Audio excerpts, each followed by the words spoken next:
Hello friends, welcome to my channel Kaivalya Nayak official.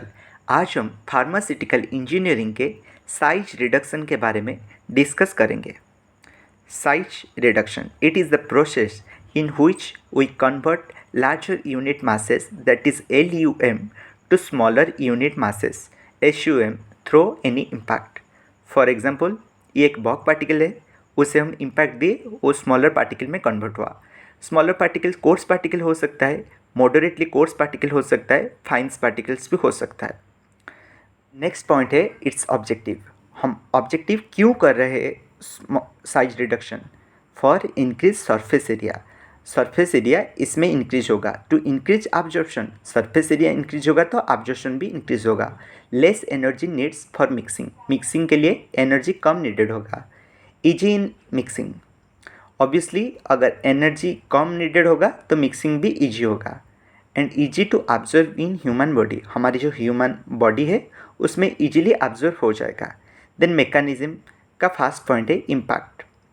In this mechanism drug molecule converted into smaller particles through any type of impact in which amount remain constant. एक बड़ा सा particle को एक hammer से उसे छोटा छोटा particle कर देंगे, बट इसका अमाउंट सेम रहेगा।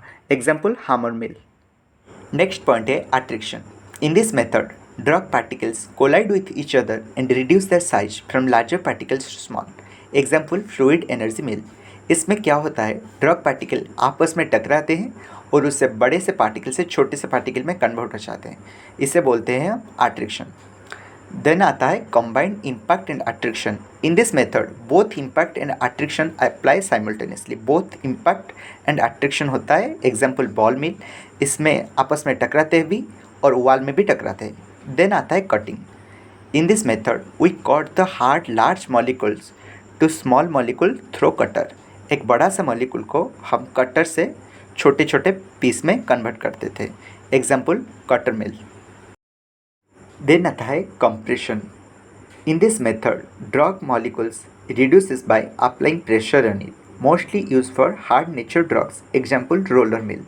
इस प्रोसेस में क्या होता है, एक ड्रग पार्टिकल्स को प्रेशर देकर उसे कंप्रेस्ड किया जाता है।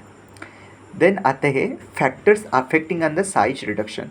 कौन से फैक्टर है जो साइज रिडक्शन को अफेक्ट करते हैं? Hardness. The harder the material the more difficult it to reduce in size. ये एक ऑब्वियस बात है कि जितना हार्ड होगा मटेरियल उसको रिड्यूस करने में डिफ़िकल्ट होगा। Then material structure, it also affects long particle reduces through cutting. जैसे लॉन्ग पार्टिकल्स को हम कटिंग से कर सकते हैं और स्मॉल और हार्ड पार्टिकल्स को हम इम्पैक्ट से रिड्यूस कर सकते हैं। नेक्स्ट पॉइंट है softening temperature. Some substances melted increasing temperature during size reduction just like waxy substances, so we use it for overcome this, like cooling the mill using water jacket। क्या होता है, कुछ substance होता है जिसको size reduction के time ज़्यादा temperature increase हो जाता है और 50-60 डिग्री से वो मेल्टिंग होना शुरू कर देते हैं। इसको प्रिवेंट करने के लिए हम cooling of the mill and using water jacket ऐसे प्रोसेस यूज कर सकते हैं। Then stickiness, a sticky material will tend to set the grinding equipment and add special things to prevent or cleaning easily, just like kaolin used to prevent stickiness of sulfur। For example, कुछ चीज़ें होते हैं जो चिपक जाते हैं, वो difficult करते हैं साइज रिडक्शन में। उस जस्ट लाइक काओलिन को यूज करते हैं सल्फर के स्टिकीनेस को दूर करने के लिए। देन आता है शोपीनेस।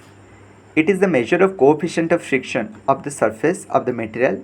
If the friction is too low, then it's hard to cross। सोपीनेस मतलब फिसल जाना। अगर उसका फ्रिक्शन बहुत लो है तो वो हाथ से फिसल जाएगा और क्रॉसिंग में डिफ़िकल्टी होगा। तो सोपीनेस एक फैक्टर है जो कि अफेक्ट करता है साइज रिडक्शन को। Then explosive, such material must be taken carefully as it may explode, so inert atmosphere is taken for them. कुछ मटेरियल होता है जो एक्सप्लोड हो सकते हैं, उसे केयरफुली लेना चाहिए और उसे इनर्ट एटमॉस्फेयर में यूज करना चाहिए जैसे एक्सप्लोड ना कर सके।